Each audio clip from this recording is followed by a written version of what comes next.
que o Bahia faz na jogada de escanteio. A gente vai mostrar, a gente pode poder mostrar aqui no telão o gol do Bahia. Sobes, vou pedir a tua ajuda agora aqui pra gente analisar o gol aqui. Vou devagarinho por causa do gol, tá? Coloca o gol do Bahia no telão pra gente analisar, porque algumas coisas chamaram a atenção nesse gol.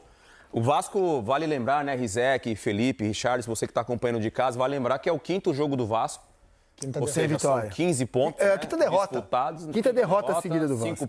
15 pontos, não somou nenhum. A gente tinha falado do Palmeiras de 12 ter somado só 2. Sobes, só um pouquinho mais para frente, para a gente poder analisar. Se a gente puder colocar, por favor, produção, já na jogada do escanteio, porque tem alguns pontos aqui que provavelmente... Aí, pode parar aí, ó. Porque a gente já vê que é uma jogada curta, né? Um escanteio cobrado curto, né? 2-1, normal, né? O Ademir vai fazer esse cruzamento, pode soltar o lance. A hora que a bola chegar no pé do Ademir aqui com liberdade, pode parar, por favor. Aí, Sobes, que a gente estava conversando antes, que eu acho interessante a gente falar, o Ademir que faz um belo cruzamento, esse jogador aqui, ele tem que ter já a leitura, né? Eu vou dar o meu ponto de vista, o Sobes vai falar daqui a pouco.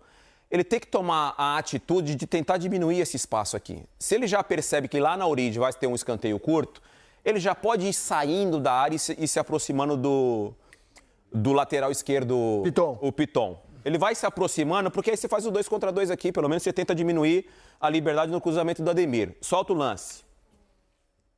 E aí ele faz o cruzamento. Aí o Sobes, você teve uma leitura, porque eu tinha imaginado uma falta de... Primeiro eu fui analisar se dava pro Léo Jardim ter saído na bola. Não, impossível. Aí eu falei, cruzamento muito rápido do Ademir, velocidade, a bola chega muito rápido, na área não dá tempo do Léo Jardim sair e fazer a defesa. E eu fiquei reparando nesse jogador. Falei, poxa, porque no final da jogada, ele tá olhando pro Pulga finalizando. Falei, pô, será que ele... Acho que é o Robert Renan esse jogador, né?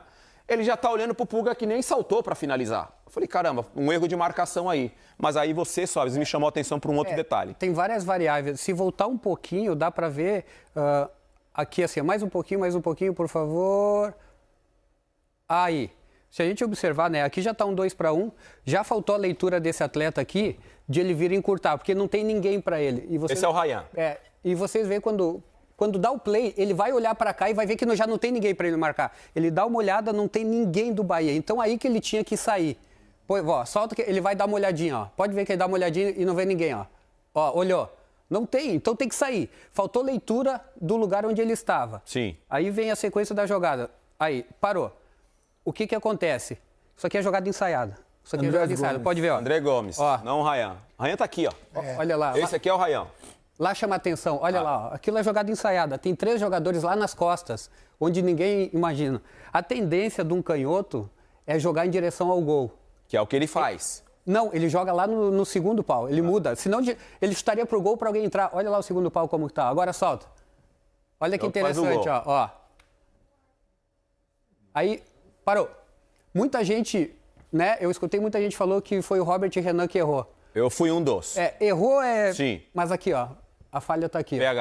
Pegar a falha, ele não vê o jogador passando por trás. E se a gente vê a foto aqui da jogada, quem tá chegando atrasado é o Robert Renan. Na real, ele tá correndo atrás para tentar salvar o que não dava mais. Se a gente voltar um pouquinho o lance, não no cruzamento, já na movimentação, solta o lance até lá pedindo a bola lá já, ó. Lá.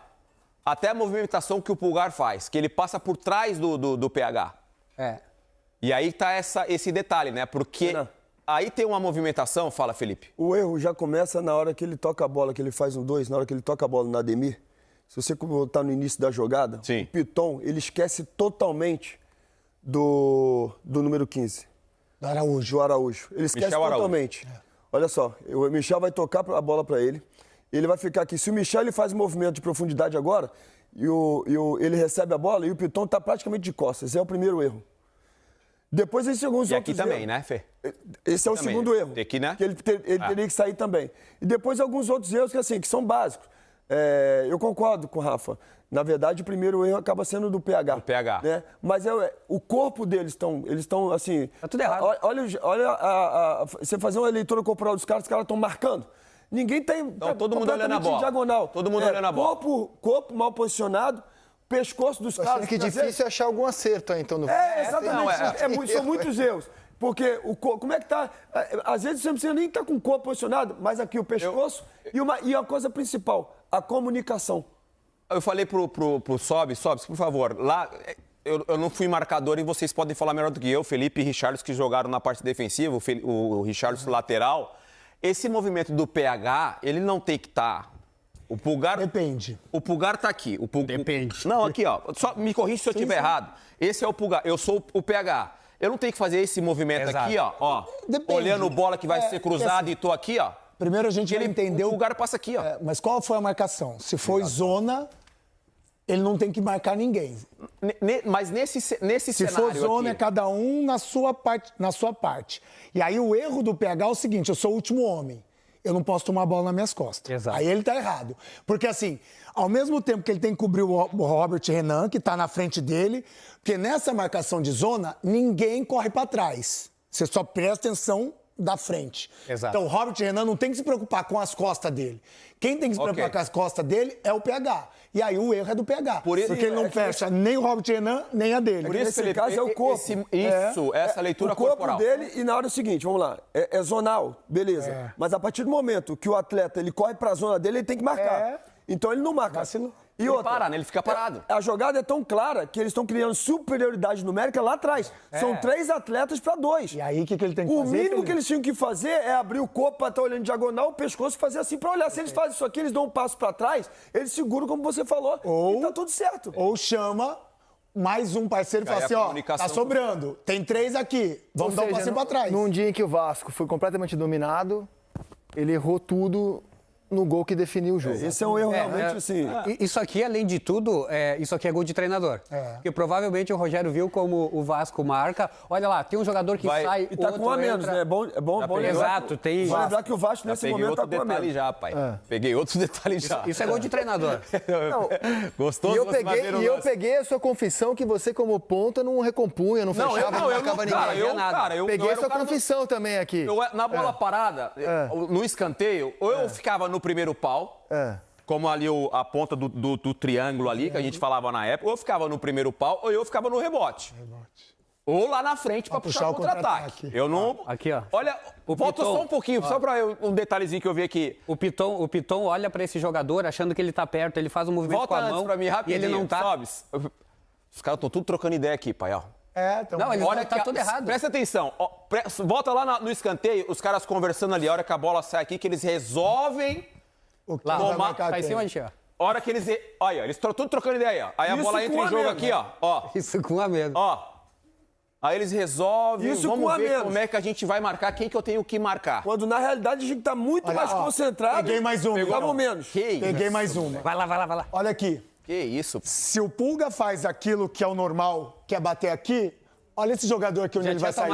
Exato. Olha o que o Ryan fez. Ele sai do posicionamento pra pegar ninguém. Se o cara acerta ali, ele faz o gol também. Ele entra no meio dos dois.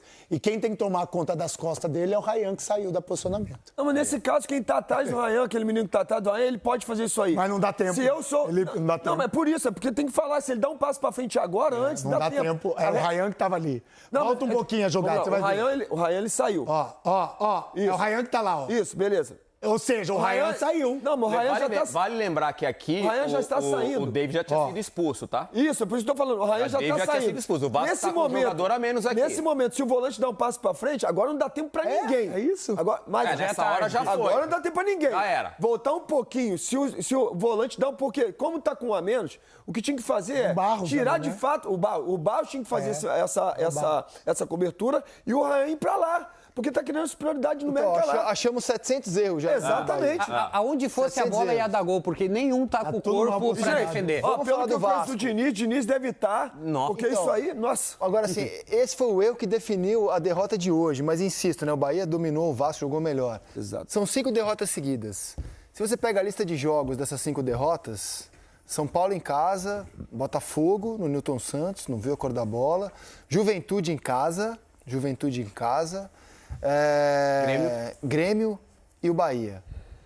Juventude à parte, esse era o jogo que você fala assim, pô, o Bahia é muito favorito, né? Jogando em casa, o melhor mandante do campeonato.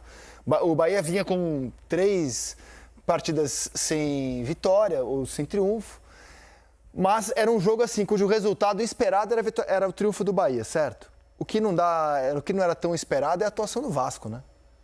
O problema não é a derrota, que para mim é normal, é a atuação do Vasco e essa sequência que tira o Vasco de candidato a Libertadores para candidato a rebaixamento. O Vasco, com esses 5 jogos, com essas 5 derrotas seguidas, ele sai da lista de candidatos a Libertadores e tem que obrigatoriamente se preocupar com o rebaixamento, cara. Porque o cenário do jogo, que às vezes é uma leitura que eu tenho em relação ao Diniz, que o Diniz ele é muito fiel na filosofia dele de jogo, né? Nessa construção que todo mundo já conhece o estilo do Diniz jogar. Aliás, parabéns pela coletiva, que eu achei que ele foi, assim, excelente na coletiva dele, na leitura dele, o cenário que o Vasco vive agora, né? Porque uma das coisas que ele acabou falando na coletiva foi que, cara, o campeonato em algum momento se apresentou pra gente hoje está vivendo uma situação de repente, de uma pré-Libertadores, de uma Libertadores. O Vasco não aproveitou, então a gente tem que olhar para... O Vasco engatou 4 vitórias seguidas e falou, uau! Aí, de repente, 5 derrotas seguidas. E aí ele fala, então, agora a gente tem que viver essa realidade que é olhar realmente para a zona de rebaixamento. Esse é o cenário. Mas num jogo que o Bahia é favorito e é muito forte jogando em casa e tem um estilo de jogo parecido, que é esse jogo de construção, porque o Rogério Ceni também é esse jogo de construção. O Rogério Ceni é jogo de alçar a bola, é um jogo de construção. O Vasco também tem esse jogo. Então, às vezes, eu acho que em alguns momentos é tentar ser mais reativo. É o Vasco tentar ser um pouquinho mais reativo. O Vasco errou várias vezes saída de bola por causa do mérito da pressão do Bahia. Então, às vezes, eu acho que em alguns momentos do jogo e de cenários que vão se apresentando para o Vasco acaba não mudando o jeito de jogar e acaba sofrendo. Vamos ver o Diniz, então? Já que você curtiu essa entrevista. Por favor. Vamos ouvir eu achei aqui. excelente. Vamos ver se foi tão excelente assim. Fala, Diniz. Claro que vê. E tem que ver mesmo. A gente não tem pontuação ainda. Faltam 3 jogos, a gente precisa pontuar. E isso é uma coisa que a gente devia ter. Isso é talvez um dos erros principais do time. É meio que... Quando o campeonato se apresentou pra gente tinha repertório, condição, jogando futebol de uma maneira que a gente podia aspirar coisa melhor, a gente meio que rejeitou. A gente não abraçou. E a torcida incentivando e apoiando. E aí, ou se você não vai, você fica. Você não fica mais ou menos. Ou vai para cima ou vai para baixo. E a gente, porque no mesmo lugar você não fica. Se você não vai, não produz e não ganha jogo, o lugar da tabela a gente não ia ficar. A gente ia ficar em 7º lugar. A gente podia ter avançado mais, podia estar falando de uma outra coisa hoje, mas hoje a realidade é essa. A gente precisa pontuar e o rebaixamento, lógico que é uma questão. Faltam 3 jogos para terminar o campeonato, nós precisamos ganhar. Precisamos ganhar jogo. E a torcida está certa de fazer conta e a gente tem que ganhar jogo. É isso que a gente tem que fazer. Que montanha-russa esse campeonato do Vasco, hein, cara? Montanha-russa, mas que montanha-russa. Você concorda que a coletiva foi... Essa análise... Cara, foi bem Diniz, né? Falando a real, né? Ele é muito verdadeiro. Falando a real. Ele o time hoje tem que se preocupar com o rebaixamento. Foi mesmo. mal, a gente o Vasco, o que me assusta no Vasco foi porque eu vim falar assim, o Vasco vai melhorar muito com o Diniz. Demanda tempo. E o Vasco melhorou com o Diniz. Só que agora o Vasco parece estar regredindo. E o Vasco agora tem que se preocupar com a zona de rebaixamento, porque tem que voltar a pontuar, como ele mesmo disse. E o Vasco tem que entender que daqui a pouco tempo tem uma semifinal de Copa do Brasil, um clássico, onde ele venceu o último clássico contra o Fluminense. E da maneira que está hoje, o Fluminense hoje está jogando o melhor futebol do que o Vasco. E você vê, Felipe, como o futebol assim, ele muda muito em um mês, né? Porque quando o Vasco estava perdendo jogos em sequência, mas não estava jogando mal, tinha rendimento, parecia ser questão de tempo o resultado via. Aí vieram, cara, 4 vitórias seguidas. Aquilo nos fez colocar momentaneamente, naquele período em que o Fluminense, inclusive, viu o Renato ir embora, o Vasco está melhor que o Fluminense. Passou um mês, cara, um mês é uma vida no futebol. A balança se inverteu completamente. Uma semana, né? Olha Flamengo e Palmeiras. A balança se inverteu completamente. Hoje você olha o Fluminense e fala, pô, hoje o Fluminense é favorito. Exatamente, né? Exatamente. E mudou mesmo. Aquele jogo, eu lembro daquele jogo entre Vasco e Fluminense, o início do jogo, o Fluminense foi até melhor, pressionando alto, mas logo o Vasco achou um gol e depois a torcida gritou até olé no Maracanã. Sim. Então, assim, o Vasco estava no melhor momento. Tinha 70% de vascaíno no estádio aquele dia, uma segunda o melhor noite. momento mudou completamente. Hoje o melhor que momento... no mundo é Cruzeiro e Corinthians, né? Que hoje o Cruzeiro deu um sapeca no Corinthians, o Cruzeiro tá melhor que o Corinthians.